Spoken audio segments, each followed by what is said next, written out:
Effective feedback is the key to a growth mindset classroom.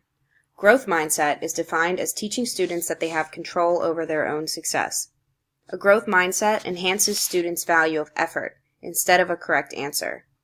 Effort-based strategies like ungraded drafts or opportunities for redos encourage mistakes for the sake of a better final product, only produced by taking risks in the earlier stages of the project or paper. Sports don't have you play the game before feedback is given at practice. Always offer regular, descriptive feedback during learning.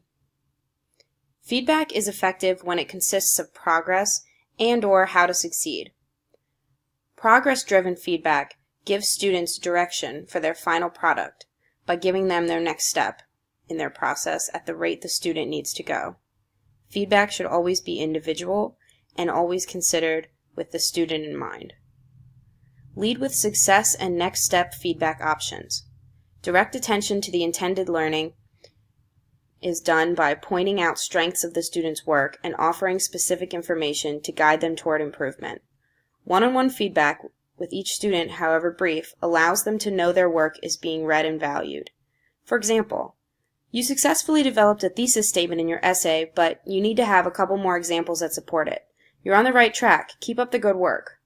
This embeds advice within the praise so the student doesn't feel patronized or criticized for their work. Avoid complimenting intelligence. Valuing students for their intelligence leads to anxiety over failure, as the student does not want to lose value in their teachers' or friends' eyes. Recognizing students for their efforts leads them to take larger challenges and succeed at harder tasks because they have ability to improve within their control. Peer review feedback can narrow the achievement gap between low and high achieving students by bringing them together to motivate each other. They deepen their individual understanding of content and quality through explanation in their own terms. Students learn a lot from their peers' perspectives, and their peers can explain things in a way that a teacher sometimes can't, that helps the student understand their feedback more clearly. It can also be less intimidating in a smaller group, and the students have more focus on each other when they have less people at a time who are reading their work. Feedback groups in general should be kept small, and they can choose to share just a section at a time. This helps them limit their feedback and focus their growth in their continued work on the project, and gives students the opportunity to reflect on themselves and choose what they want feedback on. Students can learn something different from every person that reads it, regardless of if they think they are further along or behind the student reviewing them. Students are sometimes harder on each other than the teachers would be, so students at all phases of the project can work together to move towards progress. It's important that students understand that the classroom is a community and their fellow students are resources for each other. Build a hopeful vision for students. Don't address failures directly. Instead, give specific constructive suggestions that allow them to see their own mistakes. Don't focus on mentioning points and lead them to see the next step, a step at a time, and keep them on the path to a good project or essay. Make it a conversation. It's not a dictation from their teacher, but a pointed discussion that involves the student. Talk about what you notice is strong in their piece, their strong paper, the strong parts of their paper.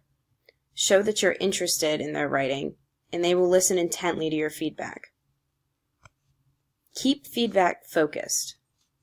It's important to give students a few key points to improve on, such as their grammar in an essay or their topic sentences.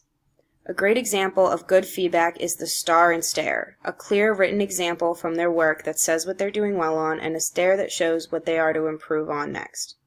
This is great for any age. It's visual and clear, and something students can all benefit from. Feedback that compliments as well as suggests improvement focuses on progress and how far a student has grown throughout a project or a writing assignment, and you can help them get there. A growth mindset is only encouraged in an environment that aims to sustain challenge-seeking and risk-taking through encouraging mistakes and praising effort, not intelligence. A growth mindset is very important for a student to see their own ability and their own strengths. A growth mindset is the key to a student's success and the only way that they can really take control of their learning through risk-taking and making mistakes.